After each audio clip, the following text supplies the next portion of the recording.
could always use more heroes.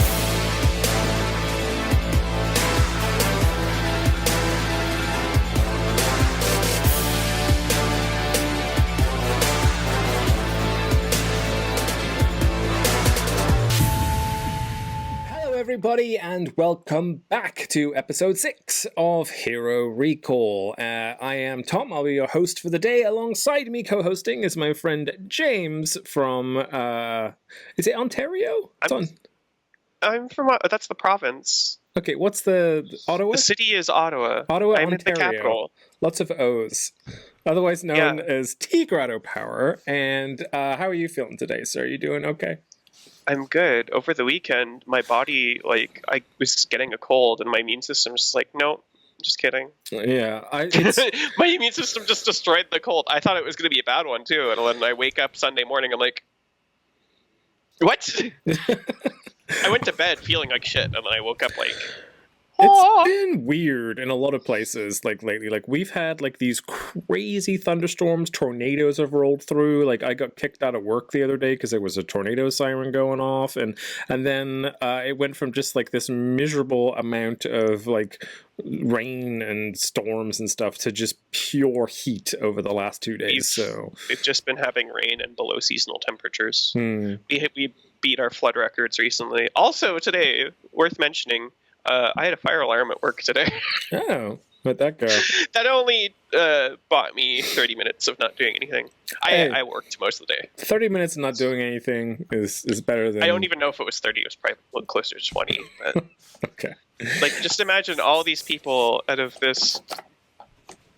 I think our tower is 18 or 17 stories tall, and the other one's taller than that, and all these people had to get out. Wow. And there's not a lot of space there. We were all just in the park across the way, and when we got back, there were cars just waiting 10 minutes for everyone. My concern with my concern always with fire tests and those huge buildings is the fact that people have to walk a million. Oh, there was a real fire. We were only out there for 20 minutes, but someone must have pulled a fire alarm or someone left the toaster on a bit too long, but I digress. I just all those flights of stairs. That's my nightmare, just having to go down a million, because they don't let you take the elevators today, because the elevators... Some people took the elevators anyway. Yeah. So I don't blame them. I don't. I hate elevators. I don't blame them. Alrighty. So anyway, elevators. Shit weather and fire alarms aside, this is episode 6 of Hero Recall, your Overwatch podcast. And this week we are talking about the hero that has been most associated, I would say, with Mr. TigratoPower, as far as if you've been watching Level 2 for a while. And that is Brigitte. Brigitte is the Swedish... daughter? Did I choose her? You did. I think I did. You did. I just typed that. I don't even remember that, but I did. The daughter of Torbjorn and the, squire to Reinhardt. And also my adopted daughter. And also James's adopted daughter. So that's your hero to look forward to the big chat on her later. And if you just if you've never really watched us before or listened to us before, then the rest of the show goes a little like this. So basically, we're going to start off talking about all of the relevant new stuff going on in the game itself, of which there is quite a bit actually at the moment. New events we have, new maps, all kinds of stuff. And then we're going to go into the professional world of Overwatch, where we're going to be talking a little bit about Owl and contenders and some of the weird crap that's been going on there for the last couple of weeks. And then we do a little bit of a personal focus where we talk about some of our personal play in terms of we come up with a question, which ability is your favorite, which character is your favorite, whatever.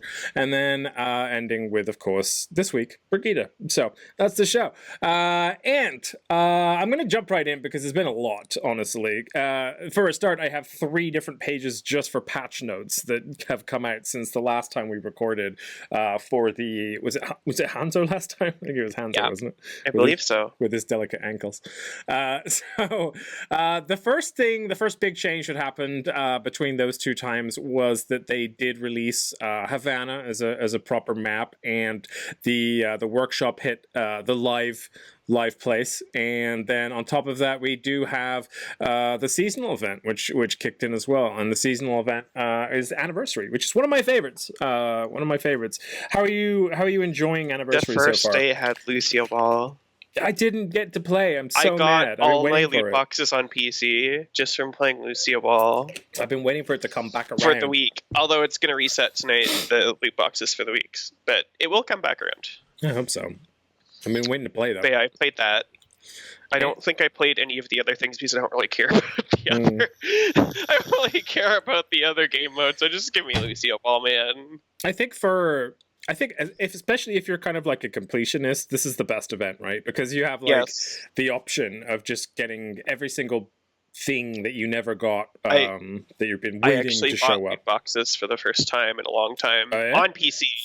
PC to catch up on some skins. Yeah, good one for PC. Because I have all the Boston skins, but sometimes I want to use something else. I got the Diva skin. I got the new Diva skin out of my first fucking loot box. The one that they give you, like the gold, the one that guarantees a gold. I got the new Diva skin out of that shit. I was like, holy fuck, Jeff. Holy fuck. What do you make of that skin? Do you like it? It's my favorite Diva skin that's ever existed. I'm like, this is the best thing. Like, her mech looks like a frigging posh Gundam, and her outfit is just amazing. There's like a little charm on the gun and everything, and I think it is only beaten by Honeydew May, which is the single greatest fucking skin that's come out in a very, very long time. I like that one, but there's like some things people have said about it. I'm like, yeah, I can see why. May this is controversial. Rocking the Daisy Dukes. It's one of my favorite skins ever. And she shoots boba tea. Come on, man. It's cute as fuck. Anyway, so Anniversary's live and well. Now, there was a couple of hero updates that they did kind of silently during some of these recent patches that I wanted to go over with you guys. So the first is that, and I actually noticed this one the other day, Batiste's immortality field, if it lands on a moving platform, now will move along with the platform, which I thought was really neat. Oh, shit. That's good. Yeah, payloads beware. That's something I noticed the other day. I was like, I remember reading that, and then I was like, I wonder if it works. Threw it on the payload. Sure as shit. Everyone's immortal for a while as we're chugging along. And then on top of that, they also decided that since Batiste is allowed to do it, then why don't we let the hamster have a go too? So if a mine lands on a moving platform from Minefield, that will also move along with the platform. So mines all over the payload for everybody, which I thought was cool.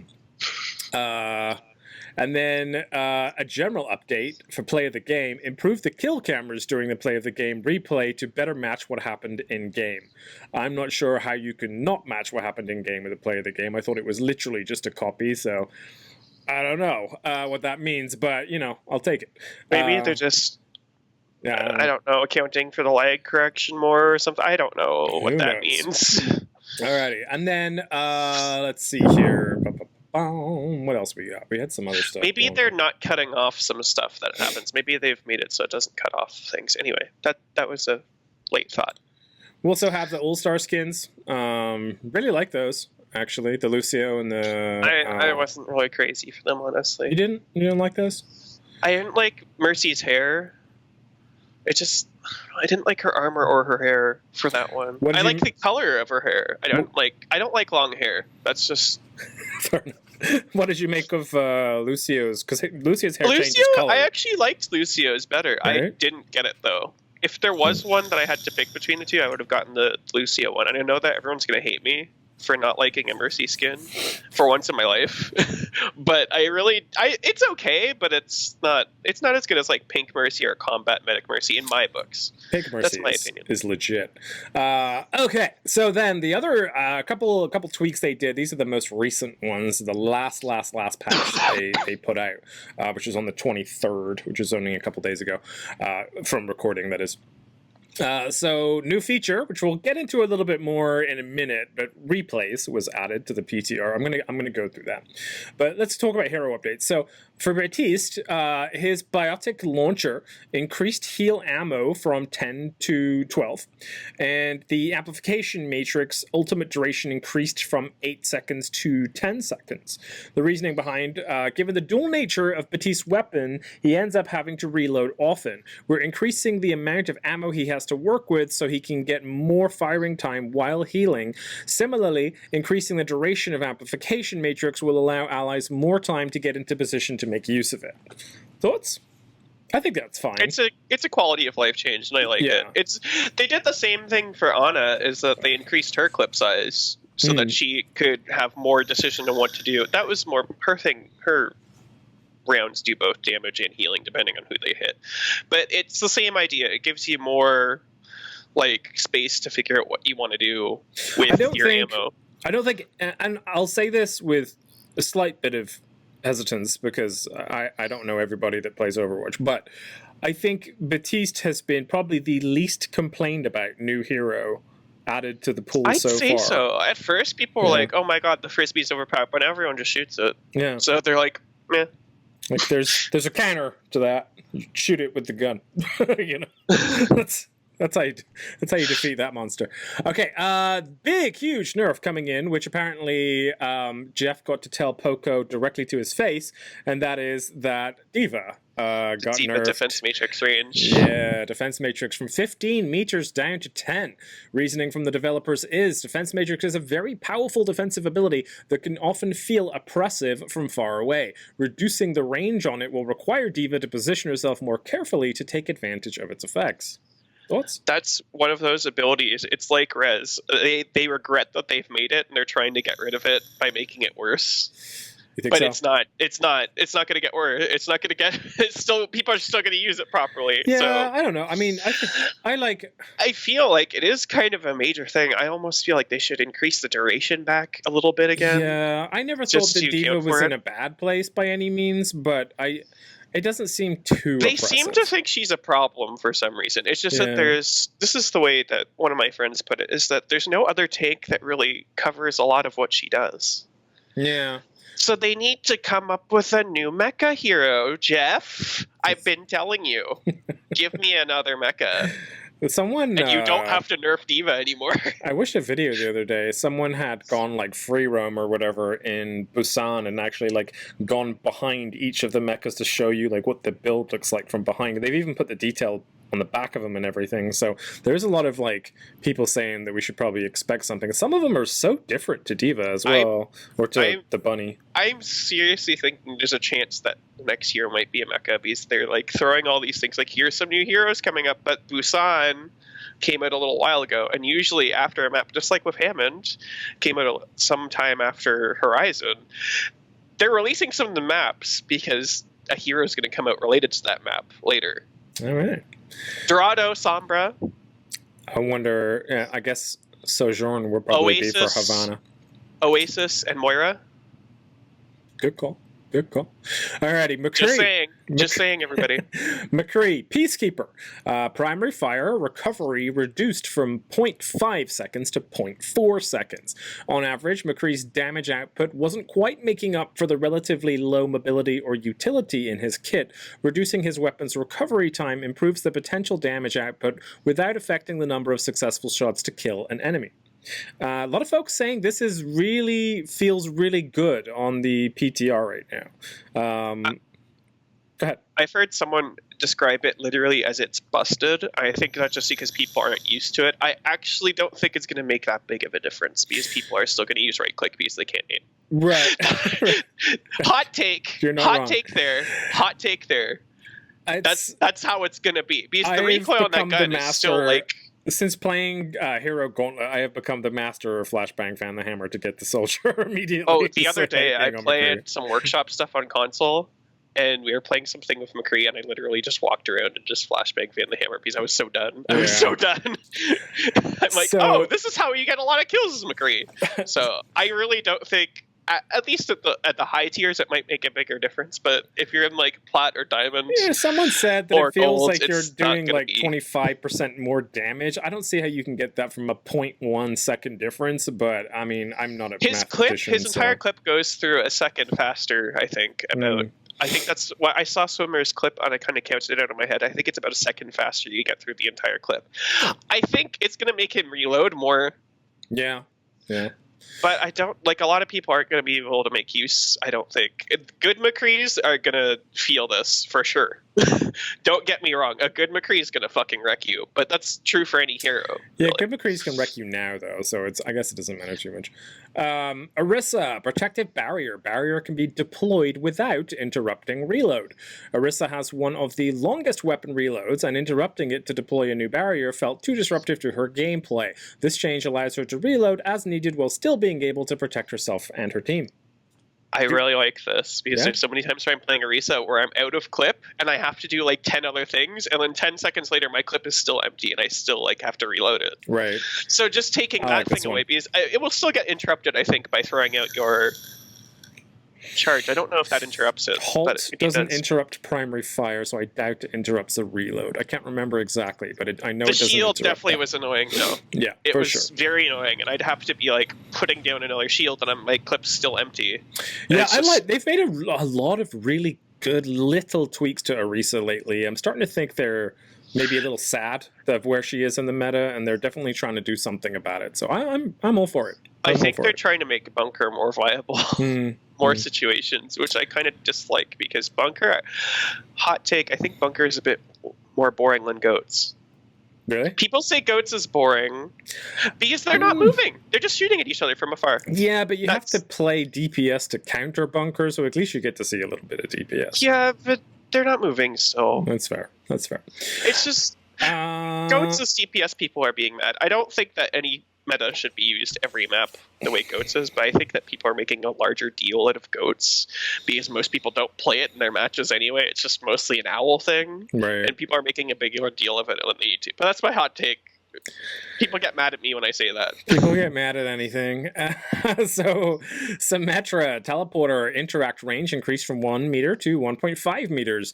Primarily a quality of life improvement, as it was possible to create a teleporter that Symmetra was unable to interact with unless she moved towards it. So, basically just making it a little bit easier to jump through a teleporter. And finally, on the character side of things, Torbjorn's Rivet Gun. Secondary fire damage per pellet reduced from 12.5 to 10.5. Yes. 105 damage total per shot. The combined damage output of Torbjorn's secondary fire with his overload ability was too high given his recently increased survivability. So there goes my pop my overload and shotgun the shit out They of figured Diva. it out. Yeah, They figured it out. they They figured figured it out out. that shotgun's too powerful. Makes me sad. Alrighty, game mode updates. Assault, otherwise known as 2CP. Time awarded for capturing point A on all assault maps has been reduced from 4 minutes to 3 minutes, which is a pretty huge change. It's a pretty huge change.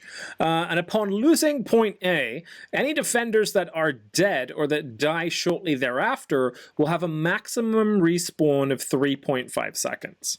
Now here's the reasoning. Assault match lengths are averaging higher than we're happy with, particularly in competitive where there are multiple rounds. We're also concerned with how often a fence fully captures point A and B, reducing the round time from 8 to 7 minutes should address both of these concerns, as less overall time rewards better defense. Additionally, sometimes defenders fight late with good intentions at point A and end up staggered from their team when A falls, leaving their team with uneven footing to defend a rush to B. In these situations, temporarily lowering the respawn time to get those defenders back with their team should be a better match experience and doesn't punish players so harshly for wanting to defend point A. Thoughts? At first, when I heard those changes, I didn't understand them. This isn't the first time I'm hearing them, by the way. I'm not saying I don't understand them now. Now that I've heard it, it sounds a lot better because it's such a steamrolly mode. And, like, every time I go into Assault and, like, I get steamrolled, I'm just like, we're just going to steamroll them back. That's what's going to happen. And there's so many times where it's like at the last possible moment, they have all 6 ults at point B. Even at point A, they won't address the point A part, but at point B, like, they're just saving up all their ults for the last moment. They won't be able to do that as easily anymore, so that's nice. Yeah. I think it's a good change. Good change. I don't know if it will address everything think- because I think some of the Assault map problems are rooted in how the maps are designed themselves, but it will Right. address quite a few things. It should help a little bit. I mean, considering that for like almost, I would say 90% of the Overwatch population, 2CP is their least favorite mode. So Oh, everyone's been that's- complaining about it. yeah, I've that's- been complaining about it. It's one of the things that everyone seems to agree on. Almost everyone. There's like a small majority, but I feel like it's one thing that most Overwatch people can agree on. Alrighty, couple bug fixes as well. Communication wheel acknowledge pings triggered through the communication wheel can now target objectives. Fixed a bug where explosions could play. That was a bug? Apparently. Fixed a bug where explosions could play in the wrong position if a mispredicted impact happened on the client. Interesting. Custom game fixed a bug where AI Soldier 76 wouldn't fire his helit rocket at the same target twice. It's like, you've had enough. It's like, he's just crossed that one off the list. Okay, I fired a rocket at that one. Never again. Custom game fixed an issue where nearest walkable position would use a location in the spawn room instead of the specified location when the spawn room doors were closed. Tutorial weapon UI now hidden until your weapon is available. And heroes, Ana, anti-heal will be cleared when Sombra uses her translocator to teleport. Sombra, translocator will now escape slippery surfaces more easily and not be able to be stuck to them. Fixed an issue where a material effect on Sombra's hair would cause it to cast a shadow whilst invisible. And Torbjorn fixed a bug where Torbjorn's turret was sometimes able to shoot through walls. See the hair, man. She's around. There's some disembodied hair in this place. Or just the shadow. You just see like, can you just imagine? Like, it's the shadow of a wig, and like that's all you see. It's like, something's wrong here, guys. I think it'd be funnier if it was just the wig running around. Like you just. That would be hilarious. That would actually be. I wonder if you can make that in workshop. Probably not. This might be something you make. Let's go back to one of the points from one of the original patch notes that I kind of glossed over, and that was replays. How much do you know about this? Replays, the mode, the thing they're adding? I know that you can watch games and have different perspectives, like not just your own perspective. Glad you mentioned that. Yeah, so it says, this is the official Overwatch terminology, experience your past Overwatch games from a whole new perspective with the replay feature, now available on the Overwatch PTR. Replays allow you to watch your previous matches from any vantage point. Whether you want a first-person, third-person, or bird's-eye view, you can see it all with this tool. Hone your strategies by slowing down or speeding up the game to see exactly how a critical moment played out, or get a better view of the action from on high with or without the UI. The replay feature is currently available on the PTR for PC only, but will be coming to consoles soon. You can view available replays from your player profile under the Replays tab. There you'll be able to load up your 10 most recent matches in all game modes except for tutorial and practice range. Replays will be available for the duration of a patch. As with highlights, your replays will be reset when a new patch launches. And there's like a list of like keyboard shortcuts and some interesting stuff here. Few tips to help you. If you want to learn how a specific player uses a hero, make sure to spectate both them and the enemy they're attacking. This will help you understand the difference in their playstyles. We're using the map overlay to watch a match. Will help you understand how team fights unfold. The icons for each hero provide status indicators so you can see exactly what's happening to that player. And for the best view when using the map overlay, position your camera high in the sky and look straight down at the ground. This allows you to see an overhead map when using the tool. So, I mean, this is cool, right? I mean, this is, for me, I'll tell you who benefits the most from this is coaches, right? I mean, this is like, let's see. In teams. Well, right. Coaches showing their teams. Exactly. Yeah. Well, yeah. Together. But like being able to kind of observe those last matches and then also like view them from multiple angles, slow stuff down to see what went wrong, what missed and stuff. I think it's great. I'm really actually excited to see this because I'm one of those people that does watch my own VODs to try and help myself improve, and I do kind of go over my plays and stuff. So being able to just have like way more control doing that sounds awesome to me. So I'm really, really, really happy about this one. Do you think you'll use it much? I don't have the attention span to, but I do think it's a good idea. I usually do self-analysis as I'm playing, though. Like, I'm overthinking everything, I guess, but my brain, like, the sub-processor, the secondary processor is like, okay, what did I do wrong here? What is causing us problems? And I'm getting better at that, just without... I might use it at some point, but I don't know. Like, at my level, I feel like on PC at least it doesn't matter as much because I'm stuck in low platinum. I think it would be good for like for example, when we were trying to learn how to play goats together and stuff like that, like being able to like actually watch your entire team, I think, and see like where things are going wrong. I think for that's solo the kind of thing. play, When you're in a group, yeah. For solo play, good but not necessary. Team play, I think it's going to be awesome. The way that pans out, so I'm really happy with that. Alrighty, and that's all the patch notes, which I told you guys it was going to be a lot. But yeah, so a lot went on as far as the game itself in the last couple weeks. But the last thing I wanted to talk about sort of on the game side of things, and this is more so fandom than the game. But there's this article that we decided to sort of put in here, touch on it lightly. I would say, honestly, for the best kind of experience, just click the link in the description and read it. But it's an article from Brittany Gonzalez, otherwise known in the Overwatch community as Brigitte, and it's an opinion piece for Polygon. It says, "I felt left out of Overwatch, but this year's Archives event gave me hope." And essentially, like what the article boils down to here is that Brigitte is a huge cosplayer in the Overwatch community. She loves cosplaying Brigitte as specifically, but there are other characters as well.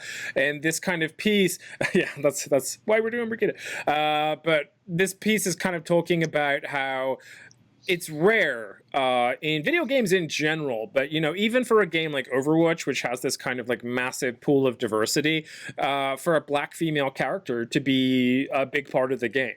So like, don't get me wrong, Brigitte makes a badass Brigitte. She looks really, really cool when she's done up with all of her braids and everything. But she's talked basically in this article about Sojourn, who is the newly sort of introduced character from the Archives event, from that event this year. And it's just kind of like how much it means to her that this character, Captain Sojourn, is going to be joining Overwatch and will be something that she can cosplay and feel like 100% like representative of that character, and just kind of something to be happy about. So you know her a little better than I do. I mean, at least you kind of are in the same circles. I know her a little better. I've played. What do you think? I actually played some pugs, and I was picked for her team, and I played Sombra, but that's besides the point. I think it's a really good article. She brings up a lot of good stuff, and there's been other articles which I haven't brought into this one, but there's been other articles of her that I've read, and I really agree with a lot of the things she's doing. And being represented is such a big deal for, like, it's just crazy, especially like with me and Muma. Like, that was a big deal for me last year. Let me tell you that much. Do you want to talk about that a little bit? Not really more than that, but okay. It's just saying, Muma being in Overwatch League was a big deal for me, and I just can't describe the words. Like, it's speech. It leaves you speechless. What do you feel represented in Overwatch League or Overwatch itself? And I totally get what she's coming from, and I think the same thing. I actually wanted, this is a funny story, I wanted a character that was basically like Ash as far as having the aim down sights marksman rifle type gun. I wanted that character to be a black woman, because I'm like, we don't have a black woman in the game yet, and I really want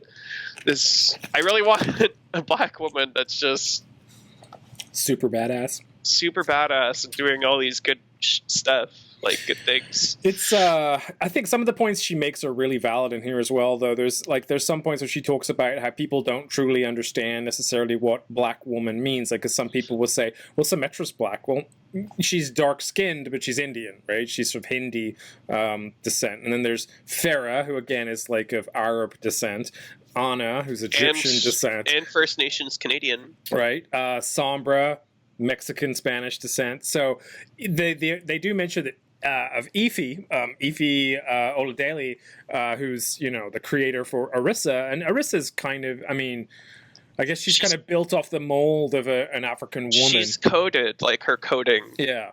But again, like her voice she's is a robot, and Ify's not actually playable. So that's like, and so she's a robot, and she's also this neophyte that needs to be told what to do. Right. And like, she brings it up in the article, like, if that's supposed to be me, that doesn't really send a good message. Like, she's okay with the archetype, but she's just not okay with it being representative of black women, as it were. Yeah. She loves the character. That's not to say she doesn't love the character. It's just it's not representative. She's more of this child character. So since Briggsy is she's a boon to the Overwatch scene. She's a fantastic cosplayer, and she's a big part of the fandom. So we thought that we would let you guys know about this article. You should go and check it out. Again, it's on Polygon. It's called, and check out her other stuff. Yes, and check out her streams. Her streams are fucking amazing. Yeah, you can click her name in the article and see more stuff. But it says, I felt left out of Overwatch, but this year's Archives event gave me hope is the name of the article. Or just click the damn description because it's going to be in there. All right. And thank you, Briggsy, for writing that article. Well needed and well said. Representation all day, every day. Okay.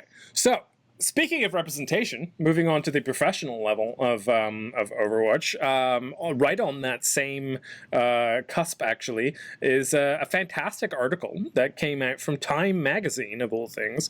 And Time Magazine basically did this kind of like top 10 future of women sort of thing about like all these powerful women that have been leading the way in some place or another over the last year or so.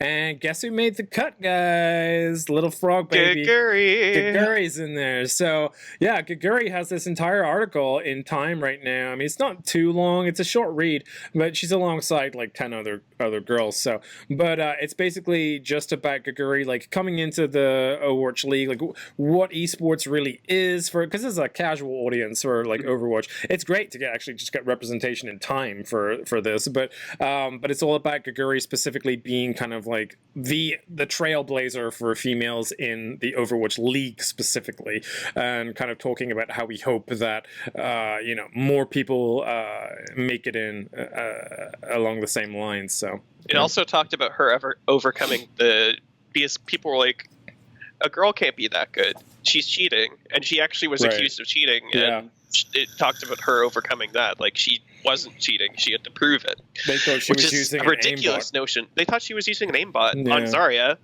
of all things. But I guess that is a thing. Yeah. But no, she's just good, and she had to prove it, and her teammates helped her out, to their credit. So. Yeah, and now Shanghai are in a pretty good place. You know what I mean? So I'm glad she stuck This is before Shanghai. Times. This is back in, I think, Apex. This is way before Overwatch. For the cheating stuff? Yeah. Yes. Yeah. But now Shanghai's doing good things. Yeah. And I don't know if she's playing... I haven't really watched a lot of Shanghai matches, but I don't know if she's being played as much anymore. Which is weird, but I don't think... I think she's still being played. I feel like I always just kind of stumble on Shanghai matches. I never really go out of my way to watch them. I'll need to watch it, because... There's no reason to not deploy her, I don't feel like. Yeah, she's a solid really good tank player. So yeah, Geguri in Time. Good shit. So you should read that article too, right after you read the one on Briggsy. So Fusion U win the 4th season of Contenders. Surprise, surprise. Those guys are absolutely crushing it, and I wish they would just hurry up and take over for the they're like keeping Fusion all team. These players. These players have crushed it every season, and they're not signing them. Like, all the other players and other teams are getting signed to Overwatch League. Yeah. Like, Toronto Defiant just took 2 players from Montreal Rebellion. Like, and PG University, none of their players are getting signed. They're just Elk a little Fusion, bit. Fusion, a little bit. Fusion, look at me. Get your shit together. Sorry. So that I can like you again. But there has been some kind of big changes here and there as far as trades and whole entire teams quitting. So let's talk about Mayhem Academy. So Mayhem Academy dropped out of Contenders in their entirety. Here is the message. In combination with our commitment to the new roster direction and the Valiant trade, we wanted to take a season off to retool our Contenders team at this moment. We look forward to rejoining Contenders in the near future in a way that will synergize with our main team. We'd like to thank this season's roster and staff for their hard work. We'll be working closely with remaining members to assist in finding new opportunities. So... Poor Mangachu. Yeah, that's... he keeps getting fucked over. Wub, Mangachu, Epps, Manitin, and Paintbrush getting the boot there. Poor Mangachu. And then alongside that, we have Dallas Fuel signs Trill. So Trill is from Team Envy, I believe. He was from Team Envy originally. And yeah, that's Dallas's related team. Right, so they're pulling him in between stages 2 and 3, so he'll be there for next season. Solid player, tank player from Australia, so we always need more Australian players in there. He'll be able to play without high ping. He's just land. It's gonna be so good. So the interesting part here that I'm kind of like that I do wonder about actually is that like right now I wouldn't say that Dallas are particularly struggling in the tank department. I think Note and OGE have been like they've got a lot of good ones actually. So that's my only concern is like, you know, I don't know what the play is there, especially like I'm still wondering what Toronto is trying to do with their trades, but we'll get to that later, I'm sure. It's a weird situation. It's like anyway. Yeah. Shax and Fact Fiction and McGravy are joining the LA Valiant. LA Valiant has had a huge shakeup, and that did include them getting rid of Fate. Fate is gone, and all those players have joined. So Shax, Fact Fiction, and McGravy are joining, and then we have Fate leaving Valiant. So they're doing a big old switch up, I guess, hoping that they're going to get better results out of sort of chopping and changing things up. I think it'll be a good refresher for them, and they're also moving to people who are speaking the same language more. So I think it will really help them. I actually think they're going to be maybe not winning every match, but I could see them maybe going like 2-5, 3-7, 3-4 this stage. I think they won't be as hard pressed. As they used to be. The annoying thing was that I didn't ever think they were doing bad. You know what I mean? Like I never really watched a match and thought these guys suck. Like they always just got fucked over by something. They have this situation, just like the Outlaws. The Outlaws have been arguably worse than Valiant, but they're just so close, and they're just slightly off. There's just something slightly off, and it's such a weird. It betrays the team's ability because they're just like they just can't quite get it right. Yeah. In some cases, Houston has been completely getting it wrong, but there's times where they just look like they're just on the cusp of getting it right, and when they don't. Here's hoping that, you know, those few tweaks there help them out a little bit. I think Valiant will be improved. I don't know if Houston's going to be improved this stage. But I think Valiant are going to be pretty good. Alrighty, and Toronto Defiant, Gods and Sharek graduate to the Defiant. So those guys coming from, as you pointed out, Montreal Rebellion. They're going to be joining the Defiant there. And that's the interesting part of this, we have to think, Toronto Defiant before this is an all-Korean lineup. They're changing their tank line, or they're not really changing their tank line, and they're bringing in two, I think Sharek's a tank, right? Or is he a support? Don't remember. I already clicked off it. I have to look this up. But it's interesting that they're bringing in two non-Korean players. It says, the first comment is from I'm 37, and it says, Gods is now in Brig jail. And there's a picture of Brig wearing her fucking police uniform, which I thought was funny. Okay. So yeah, I'm not sure. But either way, Gods and Sharek. I've heard the name Sharek before. Let me look this up. You're good. I don't watch as much Contenders as I do Owl. I do try and watch it wherever possible, but frankly, it's hard to fit it all in. Sharek is a main tank. Okay, maybe I'm confusing Gods. I confused somebody. Either way, good shit for Defiant. And interesting, like you said, that they're bringing Gods in those guys. tank. / he's a flex. He's a flex. Because his main or the top two are Roadhog, Diva, and then a bunch of DPS. So it seems like he's a flex player. That'd be why they so I'm wondering if they're sometimes going to switch out their tank line for these two, even though they won't be speaking the same language as the others. Oh, well, I'm 37 speaks English. He speaks perfect English because he's lived in Canada for a while. Which is hilarious when he did that to what's his face on the stage. Danny got fucked. He got fucking. He was shook. You saw that, man. He was like, "Excuse me, what the fuck just happened?" Why did you? I just feel do so that bad to me? for him. Like, I'm 37 just fucking takes the microphone and he speaks in perfect English with a slight Canadian accent. It like cracks ever me so up slight. because they made like a big thing out of I'm 37 going from like basic obscurity to like Owl in what was it 4 matches or something, and then there was that joke they did where they talked about him like basically taking over Nate Nancer's position, and now Nate Nancer is actually retired. So they're like I'm 37. I'm 37 is soon going to take Jeff's position. We just have to wait for it. Just expect it. So a few more. Byrem joins Florida Mayhem. Byrem coming from NRG from Contenders. And then we also have, what else we got here? Jaquirin to join the Chengdu Hunters in Stage 3. Hidan is leaving Second Wind. He's currently looking for a team. And yeah, that's about it for all the trades and stuff. There is one more I'm going to get into in just a second here, but I'll do that after. First of all, let's talk about the grand finals are officially going to be held in Philadelphia. That's right. Philadelphia is hosting the grand finals this year on September 29th at the Wells Fargo Center in Philly. I should see if I could somehow sneak over there for that. If Philly play in that grand finals, I probably will go out of my way to try. I would probably go to it no matter what. Honestly, I do want to see their new plays, but at the same time, isn't it just the NHL arena right now? I'm pretty sure it's probably just the Wells Flyers Fargo arena. one. I don't know. Wells Fargo. Let me look. It just says proud home of the Flyers, Sixers, Soul Football, and NLL Wings. Yeah. So a couple people playing there, but yeah, so that's going to be fun for Philly fans. Hopefully, the team makes it to the final. It's the hockey arena. Yeah, we get to see a good game. But the last one that I was going to talk about a little bit was CKM. So CKM, really well-known Australian player. Not to be confused with AKM. Yeah, not AKM. No, also not RCK. CKM. Australian player. Really, really good player. Got to play in the Overwatch World Cup. Really just renowned. And he's been playing in Contenders for a while, solidly. And he basically said that he's done. He's done not just with his team, but with Overwatch in general. He's just quitting the whole thing.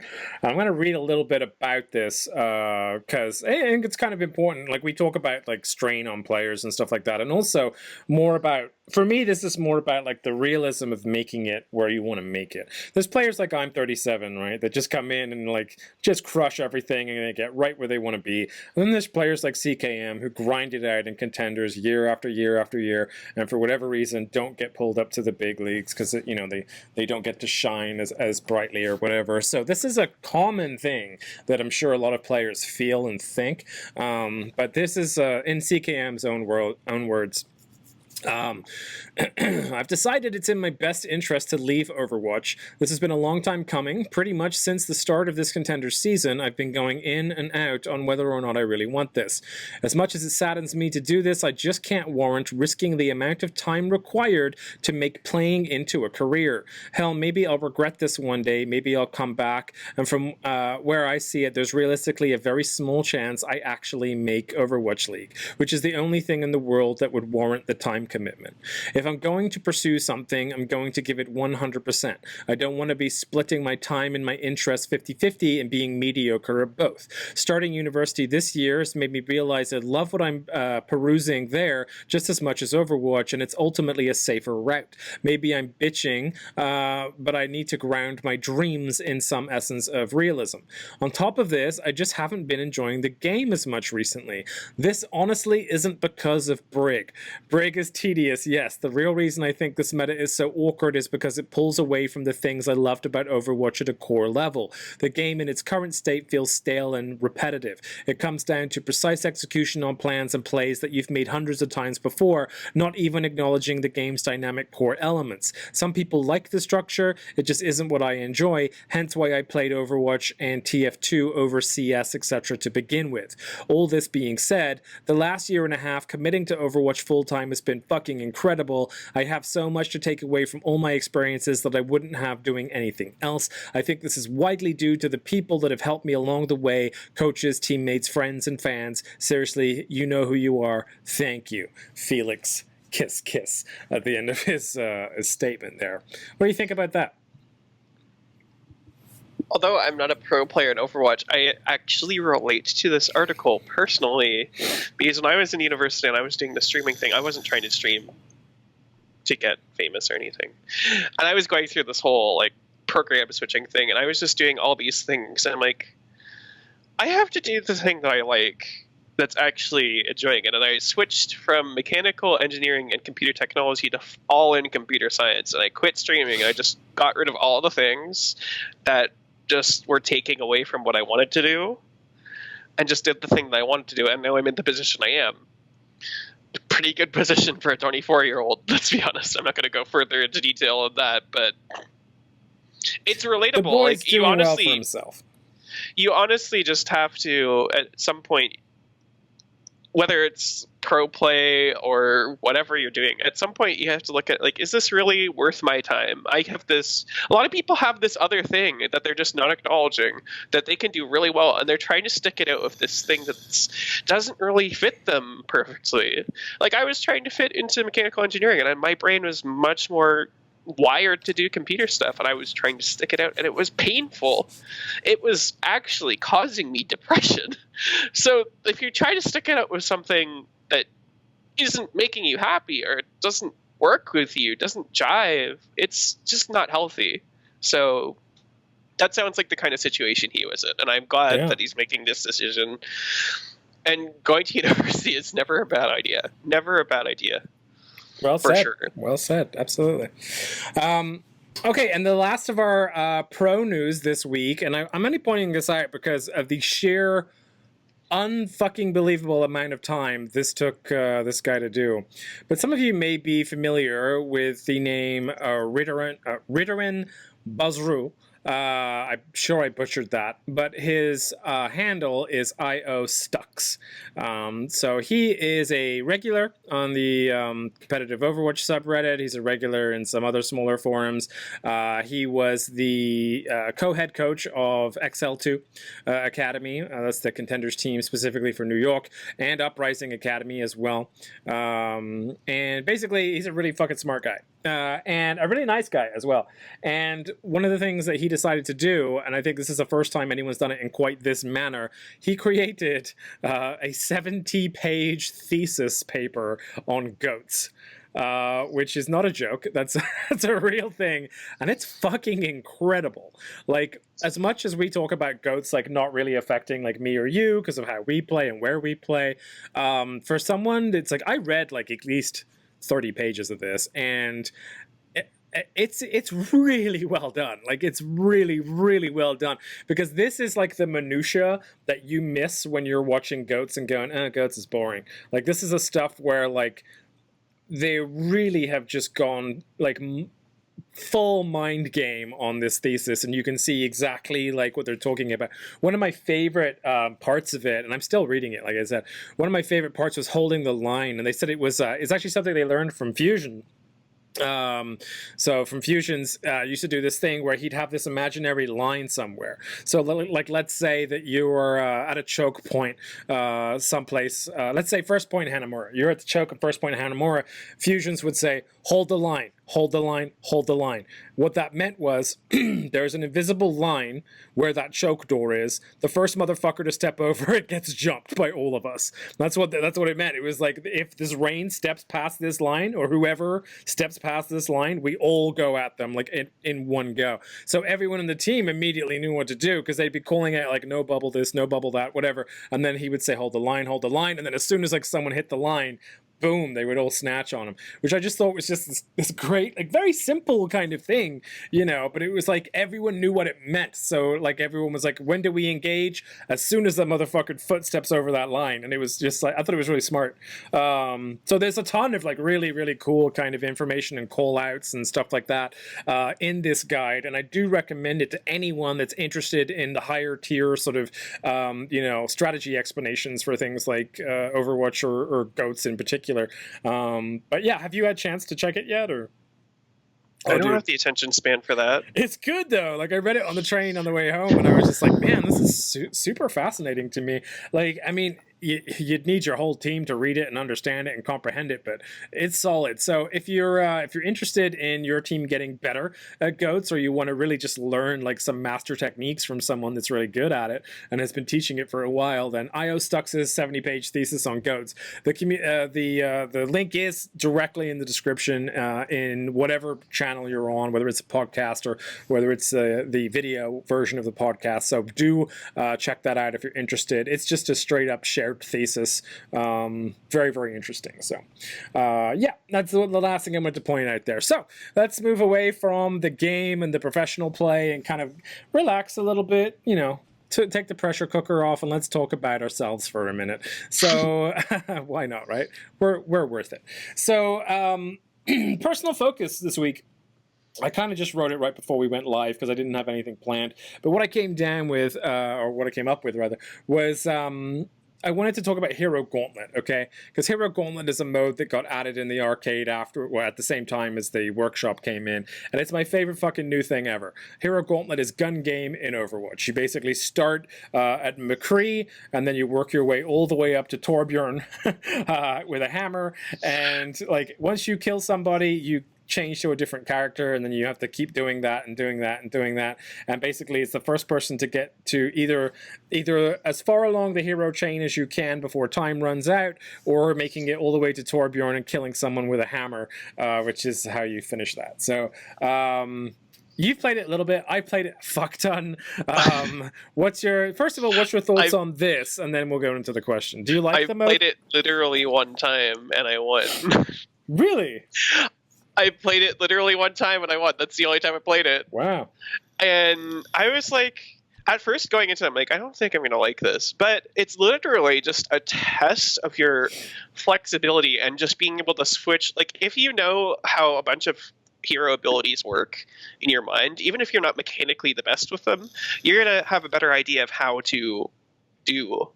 And I think that flexibility is what allowed me to, to win. I actually thought it was a really interesting training technique as well, because like for example, like I might not get to play that many heroes in regular Overwatch. I'm pretty much only useful on 4 heroes. But like when I play mystery heroes, you know, I'll end up with a Genji or whatever, and I'll just like be like, okay, make this a merciful quick death for me, please, because I'm gonna get wrecked. But playing this gauntlet over, and I by the way have played probably 50 matches and not won any yet, except for one time when I happened to be the highest character. I've never made it all the way through. I was Mercy at one point and I won. But yeah, so I love this mode a lot, and I think it's fantastic to learn those middling characters, like you know, because it's weird because like you said, your your mindset has to change when the character does. So it's kind of like gear. Yeah. So like as soon as you're done, like if you know what's coming next, because I know almost the whole. I didn't even know. I didn't even know. I mean, I think it says at the top. But I wasn't even, like, if you see, I got play of the game, I think. I went from Moira to Widow. I'm just all of a sudden like, oh, fuck, I have to headshot. I just headshot, and you can tell by my mouse movement, I kind of turn and turn back, like, did I just do that? And all of a sudden I'm Sombra, and I'm like, okay, I have to play Sombra now. It's just, you have to just instantly recognize which hero you are, and then figure out what you need to do. It also helps you learn how to get quick kills too, because like the whole goal is to kill someone quickly, right? So it's like, what's the quickest possible way I can kill someone with this character? When I got Reinhardt, I just transformed into Reinhardt, and I saw someone just land in a doorway in front of me. I immediately charged and killed them. I was like, fuck it. That's the quickest way to kill someone with Reinhardt. I reacted. I reacted to the situation. I'm like, this is my best chance right now. Good shit. So anyway, Hero Gauntlet, fantastic game mode. I do recommend you check it out so we get more things like that. So my question to you was going to be, who is the character you're most comfortable on and the one you are least comfortable on in the Hero Gauntlet?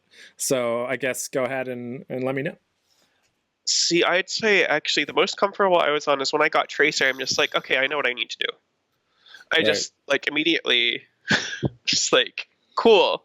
I just need to get up to someone really close, even though I'm not that good. I played it on PC, by the way. This is the important part to note. I'm not that good at Tracer on PC. I haven't actually really tried her much since those early days, so maybe I'd be better now. But I was like, okay, I just need to get close to somebody when they're not looking at me, and I'll get them. And I think I got like the first person I saw. I think it was a Zen, poor Zen. I don't know if it was a Zen or not, but it was something easy to kill. Actually, I think it was a Reinhardt, maybe. I don't remember who it was, but I got a kill pretty quickly, and I just felt really comfortable. Least comfortable getting that freaking Torp hammer kill? Jesus Christ. I nearly got one right away, but I slightly missed, and then I had to like kind of run away. You pretty much have to overload and just. I think you have to overload and get into the middle of the messiest fight you can see and just start swinging. I think I just broke a Hanzo's spine when he wasn't paying attention. Honestly, this is how I won. And I like immediately typed in chat like, did I do it? Did I actually do it? You should have broke his delicate ankles. It would have been easier. People. I have been smoked. He's about the right height to do it. You know what I mean? Anyway, I smite thee. For me, most comfortable, probably Moira. As soon as I get Moira, I'm just like, okay, something's dead, because almost every person, and it's amazing actually how you can tell which players are Moira players and which ones aren't. It's amazing when you get Moira in a closed room with somebody, how many people throw that damage orb and try and, get you with that, when I throw the healing orb and then just outlive them by standing still and holding down the button and the health's just bouncing up and down. Just like, don't even move. Yeah, just get them out. So Moira I'm really, really comfortable on, obviously. Zen I'm quite comfortable with too, because I'll volley someone pretty quickly usually. The worst one for me is, and this is always the worst one for me, is fucking Pharah. I don't know what it is about my timing of getting to Pharah. I feel like I get to Pharah really quickly. At about the same time, every other fucking character is anti-Pharah. Like, it's like Ashe, Soldier, McCree, they're all still running around. Fucking Genji probably somewhere. Like, and I'm just like, I always am in a place where if I don't get a kill like real quick with her in like a really fucking closed room or something, then I'm fucked, because whenever I'm in the air, I'm an easy kill for someone else. So that's the one that's crushing me the most. I must have gotten my Pharah kill really quickly because I didn't even remember that she was in the damn thing. Right? Yeah, because it goes like McCree, Soldier, Ashe, Pharah, and then I think it goes to Genji after that, and then it starts going. It took me a while to get my McCree kill, honestly. But that's just because I kept using my abilities at the wrong time, and then once I got past Soldier, I just went boom, boom, boom, boom, boom. That's the thing, though, because a lot of people kind of give up. Like, there's some people, and I think the saddest sound in the world to me is when you're on your like 8th or 9th character and you hear it's high noon, because some poor bastard has been trying to kill people for so long that they've had to resort to using his ult, and even then they might not get a kill because it's really hard still to do that even. But yeah, it's McCree. I feel like if sometimes I'd get like a bunch of really quick and easy kills with the McCree and then just get stuck somewhere random. Other times I feel like I'm on McCree for half the game and I don't know how the fuck, like I just get so unlucky with it. But it's a solid game mode, dude. Like, it's my favorite current game mode. Whenever I'm online and no one else is, I am immediately jumping in that and playing it. And like I said, yet to get the Torb Hammer kill, but I will eventually. I can't wait to see how comfortable I get on that, actually. Speaking of comfortable characters. I do practice on baby divas. I try and kill every baby diva with a hammer if I'm turbulent. Oh my god. Why not, toxic. Right? I know. So anyway, let us know in the comments whether you've played Hero Gauntlet and what you think of it, and B, who you think is like your most comfortable and your least comfortable character to play in the Hero Gauntlet. Also, talk about the other workshop stuff that you've played. I played a few things the other day. I really like the hide and seek mode. I haven't tried that yet. That's one of the examples. It's a bit glitchy sometimes. Like sometimes, like even if someone's behind something, they start dying. But it's really like it feels like hide and seek. It does. It's just like, and you can screw with people so badly. Like, I didn't even know at the beginning you can go into the other spawn, or you can go into spawns and hide. And I just like disregarded that spawns were a thing when I was the seeker. But yeah, I'm gonna have to try out some more of those game modes. I couldn't figure out like how to do it like with friends and stuff. I was only fucking around with it, and I had a hard time with things. So I have an idea of how to do it. I also really like Flappy Pharah. Oh, Flappy Pharah. Yeah, I saw that one. I like how I made a comment on Reddit the other day. It was so funny because all these people that have been like making these crazy game modes and stuff, there's a ton of people that have been making like basically just anything but Overwatch. They're making like Snake or Pong or something ridiculous. And you're just like, I love how once given the tools to make the perfect Overwatch game, everyone just makes a different game entirely, which made me chuckle. Alrighty, so let's move on to the hero of this week's episode, and we're talking Brigitte Lindholm. So, Brigitte, let's dig into a few bits about her. First of all, let's guess her age. How old is Brigitte? She's 23. She is 23. Well done. Yeah, I'm assuming I you know knew that because she came out when I was 23. Oh. I think, when I looked at her age for the first time, she was 23 and I was 23. And I'm just like, she's my age. Anyway, that's how I know that one. She is Swedish. She was a mechanical engineer. She is now an adventurer and squire and hero in her own right. Her main affiliation, as far as other characters, would be Reinhardt and Torbjorn. Reinhardt, because she is his squire, or was his squire, helping to repair his armor. And Torbjorn is her daddy. So there you go. Her mommy is Ingrid Lindholm, which I don't think I've ever seen a picture of Ingrid Lindholm, but I think she's pretty. I've seen it. I think I've seen a picture. She's pretty. But Reinhardt is also her godfather. So if anything should ever happen to Torbjorn, let's hope it doesn't. Reinhardt named Overwatch. Brigitte, actually. Oh, There was some sort of. I think that was it. I think he chose. I forget what it was. It was something like. Oh, Torbjorn wanted him to shut up. Like, wanted Reinhardt to shut up about something. So he's like, "You can name my child if you just shut the fuck up." I think that's literally it. Someone's going to be in the chat like, that's wrong! It sounds but like no, Torbjorn. I'm pretty sure that was it. Voiced by the lovely Matilda Smidius. She actually did a roleplay or a cosplay as Brigitte the other day as well. I think I saw that. Cool. It was really good. It was legit. Yeah, she looked the part. So let's talk about her stuff. So let's talk about, first of all, her passive, which is Inspire. So Inspire does 16.67 health per second with an area of effect of 20-meter radius. The duration is 6 seconds and the cooldown is 1. Basically, when Brigitte strikes an enemy with her flail, all allies within range are healed over time. It's triggered with rocket flail or whip shot, but not shield bash. It does not stack with itself and does not heal allies behind enemy barriers or surfaces that block line of sight. After 1 second, if Brigitte lands another successful hit, the timer resets. What do you think about her passive Inspire? Well, it's the thing that's central to her being is that she is the one that you want fighting close to you and just hitting and doing that damage and just keeping your team not necessarily super healed, but keeping them up, keeping them in the fight. Like, she's not going to save anyone's life with that ability specifically, but she is going to keep you guys in the fight and delay you having to retreat, or possibly delay you long enough to just win the fight. So the sustain is real. Yeah. Yes. But also, I think this particular ability is essentially quintessentially what made goats goats. Right? Yes. Because, I mean, you already have the healing aura and the speed aura of Lucio. She's in fact the main heal. Yeah, she's pretty much the main healer in goats. So that's cool. All right, her rocket flail. So her rocket flail is a melee weapon, damage of 35, max range 6 meters, rate of fire 1 swing per 0.6 seconds, and no, it cannot headshot. Brigitte's melee weapon has an extended range, enabling her to strike multiple enemies with a single swing. At 5 or 6 meters away, Brigitte's flail has a horizontal range of 3 meters on the side she swings towards, and 2 meters on the opposite side. So there's a pretty decent cone of death that she's got going on when she starts whapping that thing around, which I thought was cool. Do you like using her flail? You're asking someone whose favorite character is Brigitte if he likes using her foil. Sure. No, Tom, no, I don't like the weapon on my favorite character. Okay. Of course I like the fucking thing. Jesus Christ.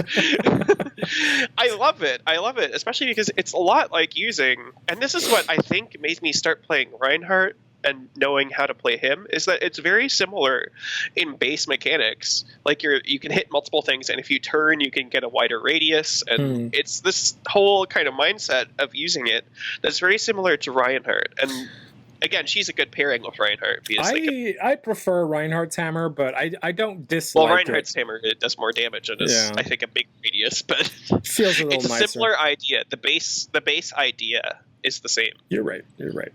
All right. Some of her other things, repair pack. So the repair pack for burst healing, you really can't beat it. Does 150 health and up to 75 armor over max health. 30 meters per second projectile speed, 30 meters max range, 5 seconds for bonus armor duration, and 6 seconds cooldown. So the armor gained from the repair pack can be stacked. After tossing the pack, it will track its target until either it makes contact or the intended target is killed, and the minimum cooldown cooldown for this ability is 1.5 seconds, regardless of the game settings. So I like the repair pack. I think it's one of those things. It's kind of like when you're in the midst of like a big crazy fight and you know that your healers are kind of all over the place. It's one of those things that it's reliable and it comes up pretty fast, enough so that if you're like half paying attention because you're kind of tanky anyway, that you can probably help keep your squishies up by yourself. You know what I mean? And the best part about it, and it's a bit like using a Zarya bubble, is that you kind of, in some cases, have to be predicting this person's about to take a bunch of damage based on what's surrounding them and how much protection they have. They're about to get critical. I'm going to throw this pack. By the time it gets them, they're critical, and all of a sudden they're back to full health. Yeah. If you do it just like slightly too late, they die. And there is this interesting and sometimes you have to armor someone up like they're already close to full health or they're full health, and you just want to armor them up so that they stay. It's not as often you want to do that, but or sometimes you just guess wrong and they get armor anyway. But there is this kind of idea of being predictive, of trying to foresee the future a little bit and think in your mind's eye. Based on the information that I am seeing, is this person about to die? Right. And do I need to throw this thing? So... Whip shot, linear projectile type, damage 70, movement speed minus 50%, projectile speed 40 meters per second, max range 20 meters, and cooldown 4 seconds. And no, again, you cannot headshot with a whip shot. The whip shot creates a strong knockback around 5 to 10 meters on the target. Arguably my favorite ability of hers, because I'm a booper, man. I like booping things, and whenever she is close to a ledge with that whip shot, she's a good booper. It's pretty big pushback on that. Would you agree? Yes, and there's actually multiple uses for it other than that.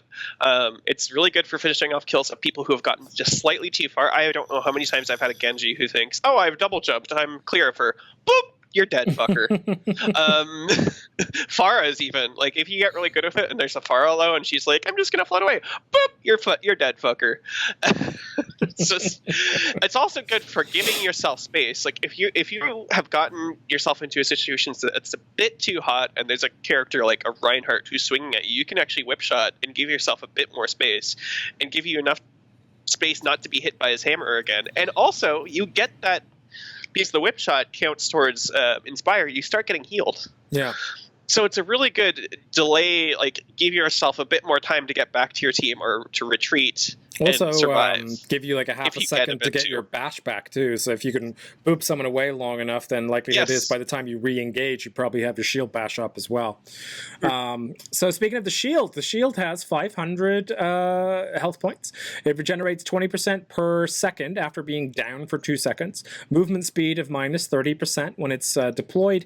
3 seconds after being broken, the cooldown starts. The shield is in the shape of a vertical rectangle curving in at the bottom sides, and barrier shield's orientation can be changed by moving the mouse, it says, which I think just means literally just you can just turn turning with your shield. Weird way to say it, but okay.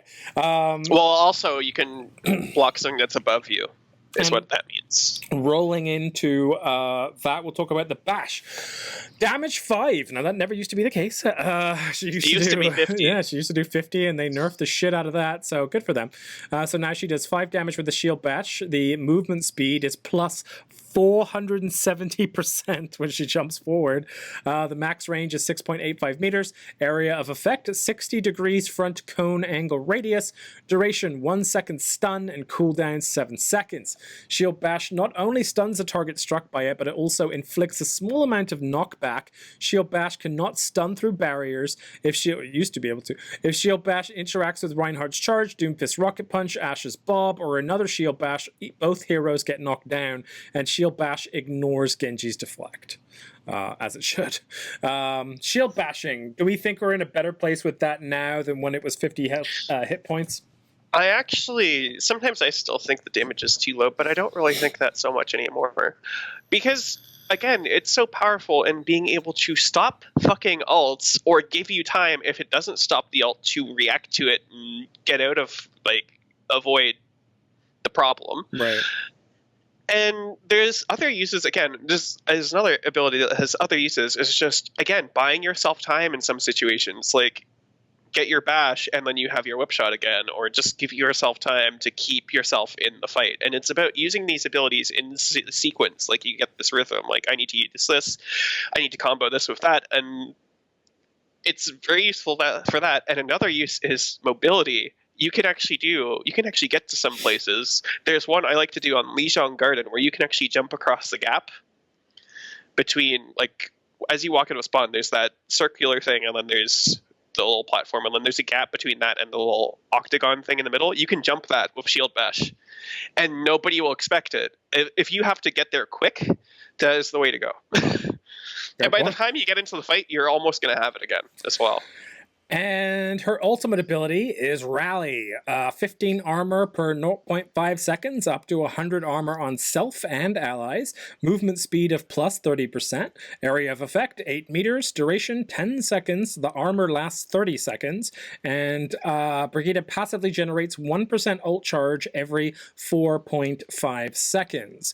Probably one of the weaker ultimates out there now, especially with the 30-second thing. It's kind of underwhelming, but it also scares the fuck out of people. Right. Do you know how many times I will pull Rally and they'll pull like 2 ults just because they heard Rally, and then I just back off? I'm like, okay, cool, we're just gonna back off now. It's so funny. Sometimes people don't know. It's really good for sustain as well if you just need a little bit of extra oomph to use your team fight. And again, you might pull out some ults from that. They're just going to use some ults just for this one Rally, and it's a good throwaway ult almost. It's also a good sustain ult if you really just need it. And it's really easy to get mid fight, so it might turn the tide of a fight if you get it mid fight. Yeah.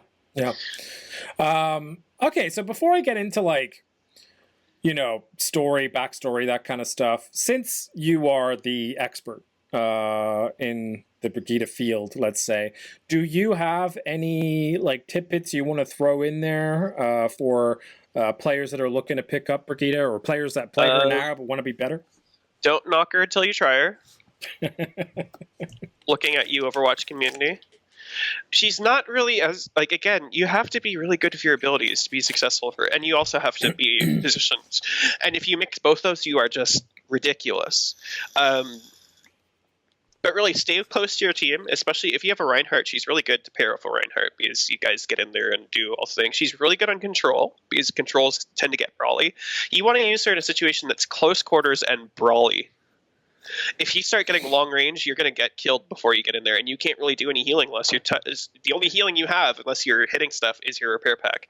So you want to use her in close quarters, brawly situations, and just, like, be a thorn in the side, disrupt abilities, and just cancel ults, and just boop people off ledges if that's an option. And yeah, you want to be playing close quarters with her. And she actually does a lot more healing than you think. I would but say, don't go off on your own with her unless you know you're going to be able to get the kill and your team doesn't need you right beside them.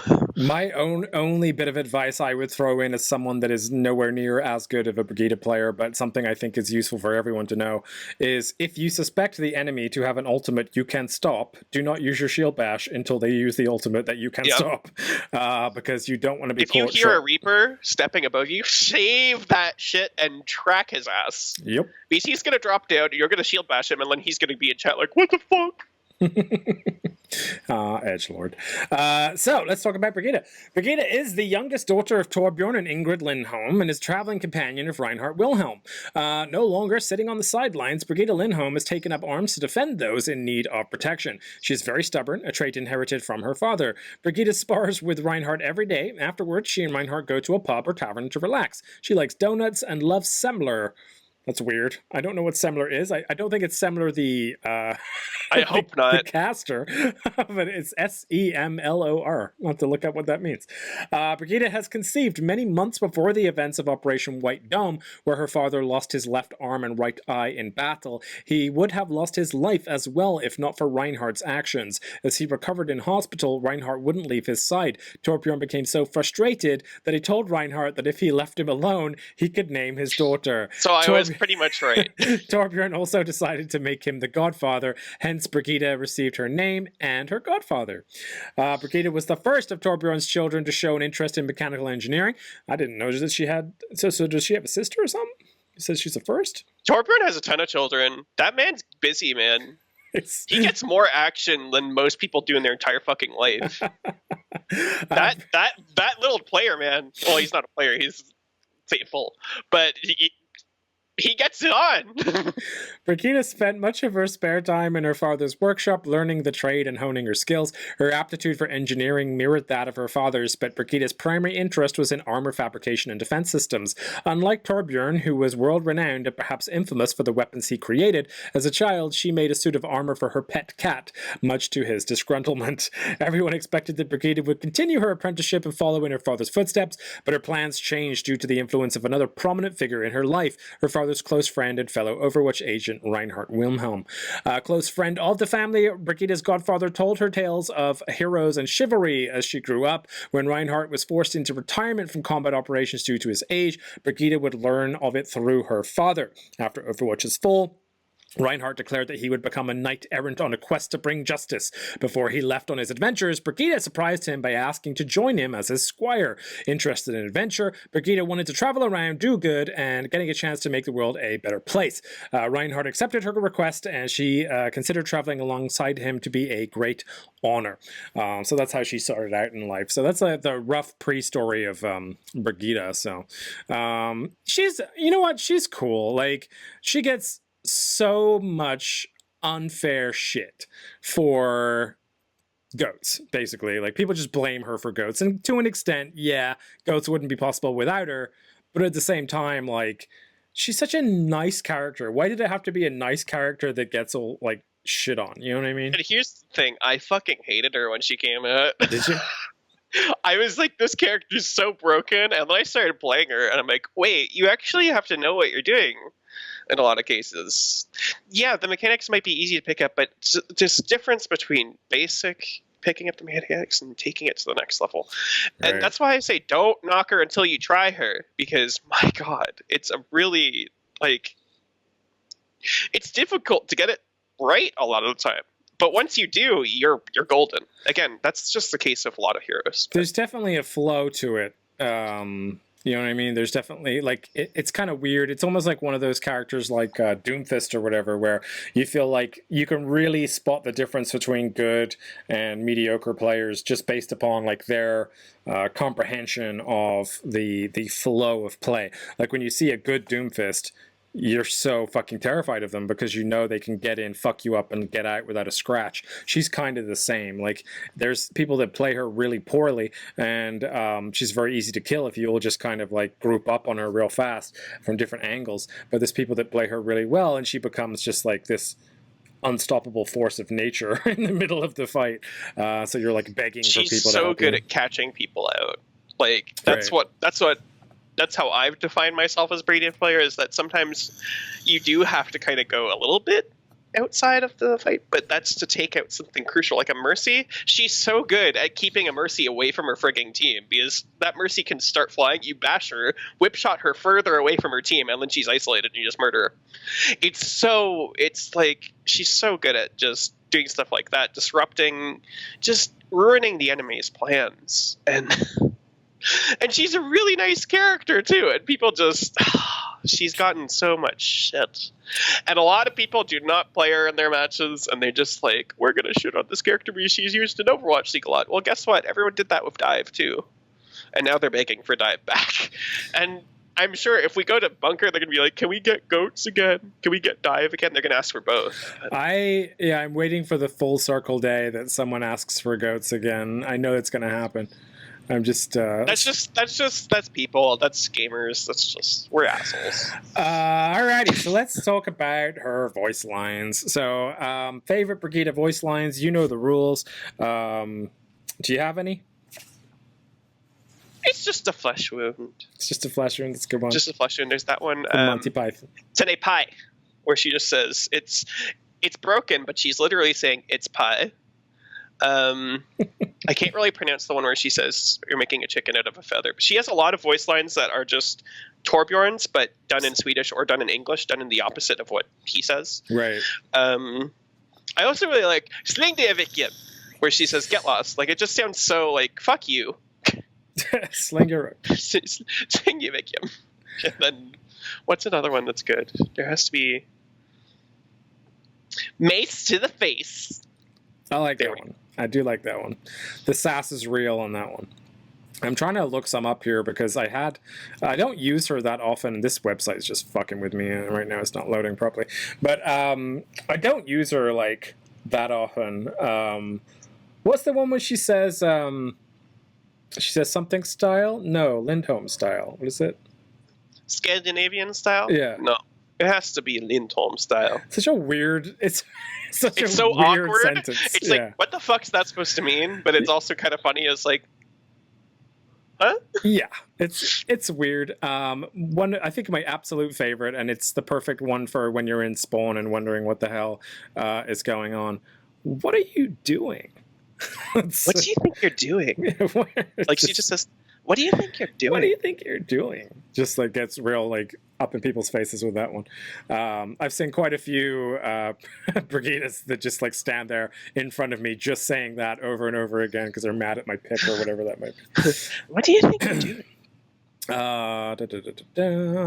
What else we got here?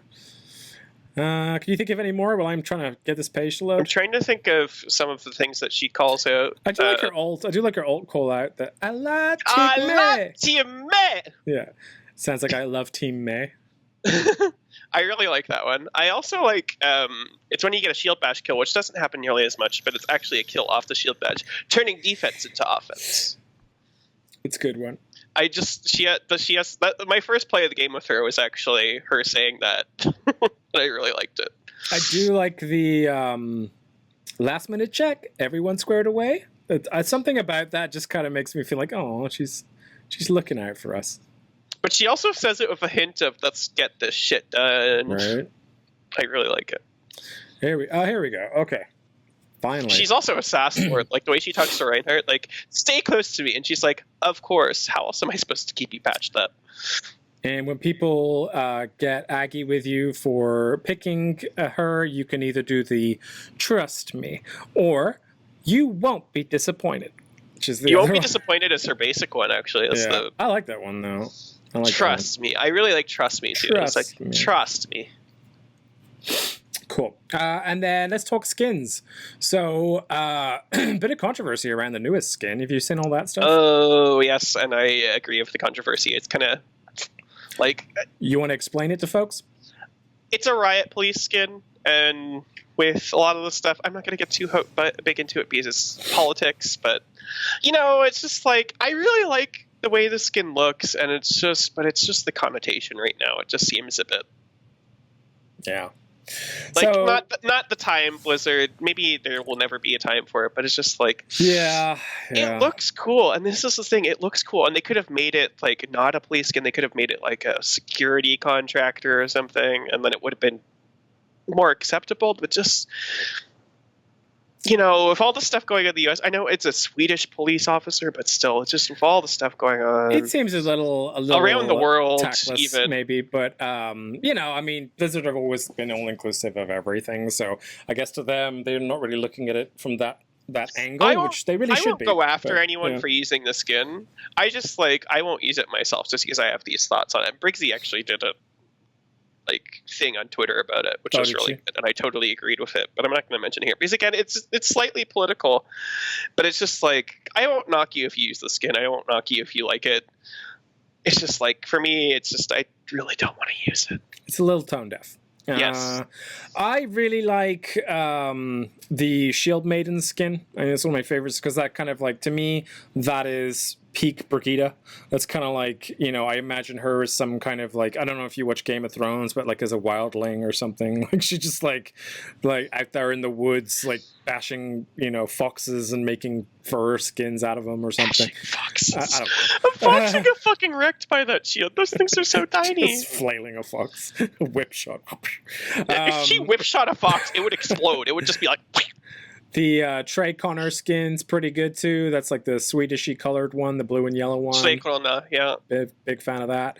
And then she really doesn't have that many great ones, does she? I don't really like... Shield Maiden's okay. I didn't like the Lunar New Year one. I don't like the Lunar New Year one. I'll be honest, I primarily use my Philadelphia away skin League, for her. Yeah, it's the League skins I've been using. Boston Uprising. I actually started using the Boston Uprising one before I even liked Boston Uprising because I think it makes her look extra Swedish, just the colors. So, yeah. And I really like it. Hangzhou Spark looks pretty good.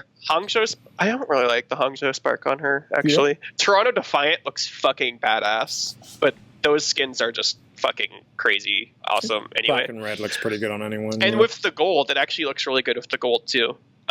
Seoul Dynasty looks pretty good.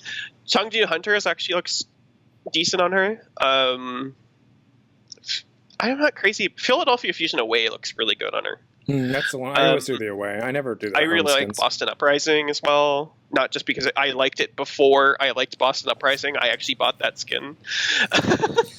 And Seoul Dynasty, but Seoul Dynasty works on most characters anyway. I think the rest of her legendaries are so. I do like the Mani, the knight looking one. The knight ones. That's okay. I use those when I go into Junkenstein's Revenge. Okay. Geez, I feel like it fits, but I don't really like it other than that. I like that you choose it off the basis. I think they're well-designed skins. I'm not into the whole knight thing, really. Anyway. And then let's talk about her place in the meta. She is the meta. She is the meta. She makes the goats meta, honestly. Yeah, so, I mean, she's not going anywhere anytime soon, I wouldn't think, until Goats is completely stamped out. And even then, I think it's pretty much always a place for Brigitte.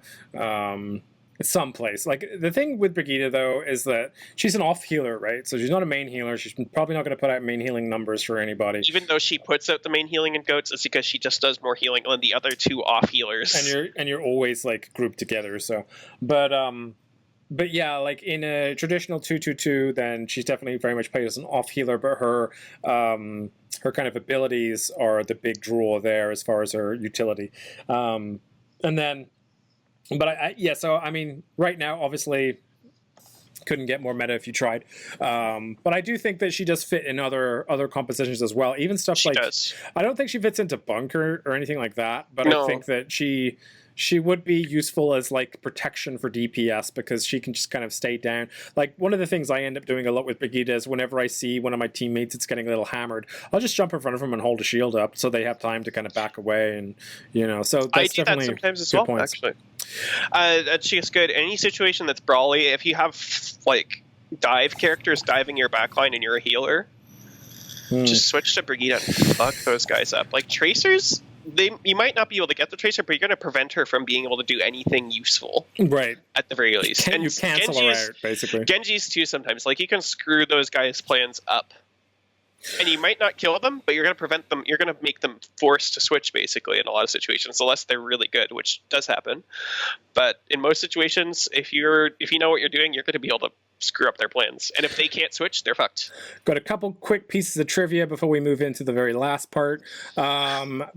Like her father, Brigitte has an ironclad guild tattoo on her shoulder. Hers is on her outer left shoulder, while Torbjorn's is on his outer right shoulder. Brigitte's favorite drink is beer.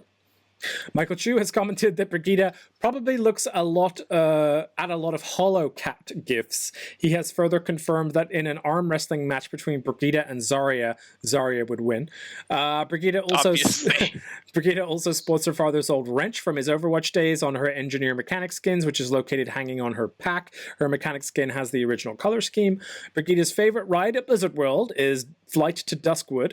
Hero with a spear and shield charge with range similar to Reinhardt's was in development at one point. This eventually was put into Brigitte's kit.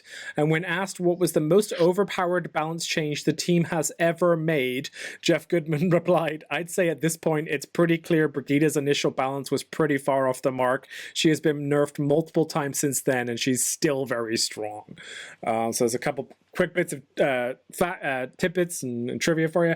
And lastly, if we could make a tweak to Brigitte that A, would not break her, but B, would improve her for everybody playing with and against her, what would we do? What do you think? It's tough, isn't it? See, the only thing is slightly, like ever so slightly increased shield bash. That's the only thing. I would like to see either less of a cooldown on the repair packs or being able to do 2 per go or something like that. I think that would be too much, Too honestly. broken. Playing as a Brigitte, I think that would be too much. I think the only thing they could really do to improve upon her is just increase the shield bash damage slightly, or increase her damage but decrease her passive healing. Because they might have screwed that balance up a bit too much as well. I'd also like to see her ultimate be more effective. I feel like you said, like, rally is good. It's definitely good for engaging in a dry fight, or like when all you have to, or all you want to use to win a fight, because you know that you have the economy in your hand, is just like one thing. Then rally's pretty good for just getting that initial pick. But I feel like ultimately it's kind of lackluster. Like they just kind of like, I don't know. It's Like, it sits up there mid-fight- with Widow for me. Mid-fight, if I get it mid-fight, I just use it on cooldown if we don't need to reset. Right. Like it's just like I can throw it out here and I'm probably gonna get it back pretty quickly.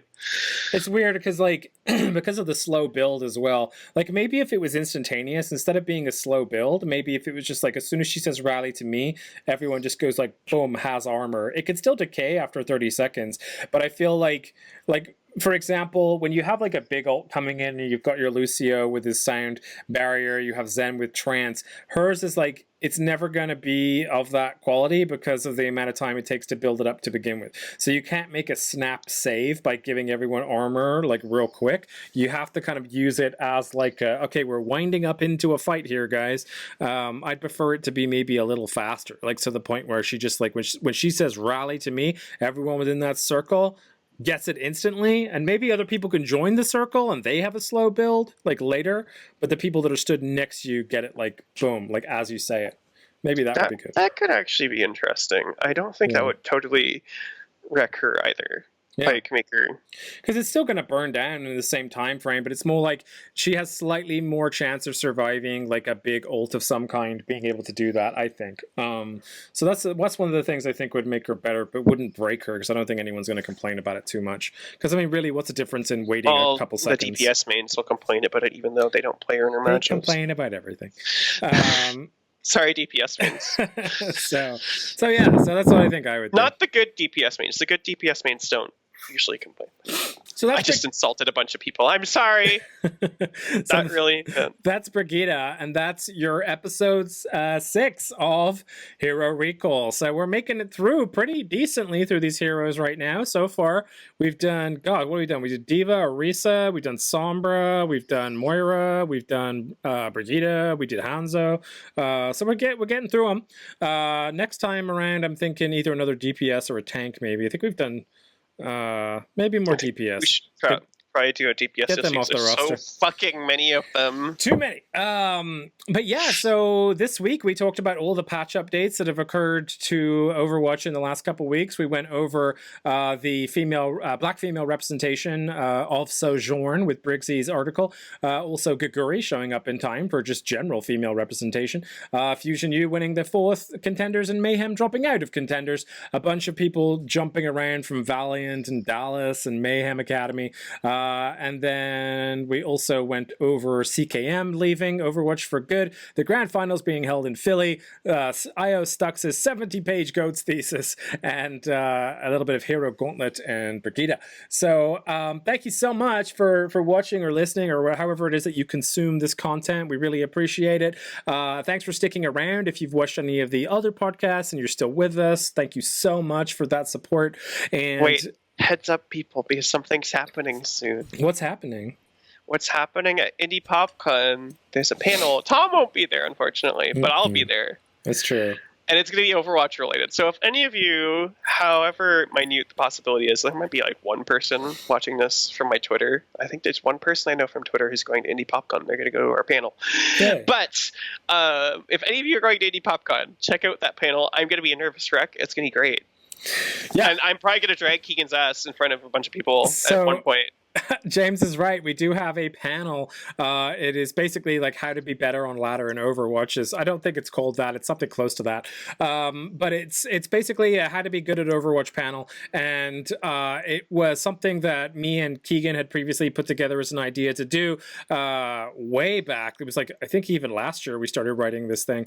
And then we didn't know if it was going to get accepted or not. And then it did. And then I found out I couldn't go. I still needed to write the panel. So it's a mess, but it's gonna be good. It's gonna be a good time. I basically heard the Dragon Pain. I'm like, bitch, you guys better include me in this shit. Yeah, so one of James's lifelong... I invited myself to this shit. One of James's lifelong I was that guy. dreams is to do an Overwatch panel, so we're making that come true for him this year at Indie Pop. It's going to be very stressful, but I'll be able to cross something off the list. It'll be a good time. And maybe I'll do it again. It'll be a good time.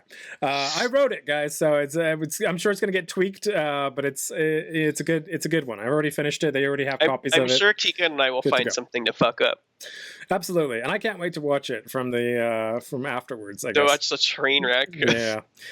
So yeah, and what we'll do actually with that, I can put that on the Hero Recall as an episode potentially. Just put it up as like a random special, which would be the panel live with James and Keegan instead of myself. So we can put it up there and you guys can see the entirety of it that way. So I'll put it on at least the audio channels for people that are listening. But they'll miss my sassy blinking. All right. I'm sure it will happen. Don't worry, I'll get it out there. But yes, go to that Indie PopCon this year, June 7th through 9th. I don't remember which day the Overwatch panel is on, but it's on the Saturday. On the 8th then. But if you are in that area and you want to see that, then please do pop along and give James and Keegan your support. That's about it, really. I think, like I said, thank you again, everyone, so much for all the support, as always. If you need to get a hold of us, you can get a hold of us on @HeroRecallOW. For Overwatch on Twitter. Please feel free to ask us anything you like on there. Make requests. You can tell us which DPS hero you want us to do next if you want to. We'll probably listen. We just pick shit. We just pick them up on the fly, you know. But yeah, that's about it. Is there anything else that you wanted to add, or? Don't be toxic. Don't be toxic. Fair enough. Be nice to each other, and you guys will all do better. Ain't that the truth? If you're having fun, like honestly, if you go into a match and you're cracking up jokes, like your team's all like, "Cool, I'm feeling it," and you guys do better. And even if you lose, you don't feel as bad. That's true. So just be nice to each other. Emote. Just sometimes you just gotta break dance on a hamster ball and make everybody happy. Alrighty. Thanks so much for watching and listening, everybody, because the world needs more heroes like you. Bye.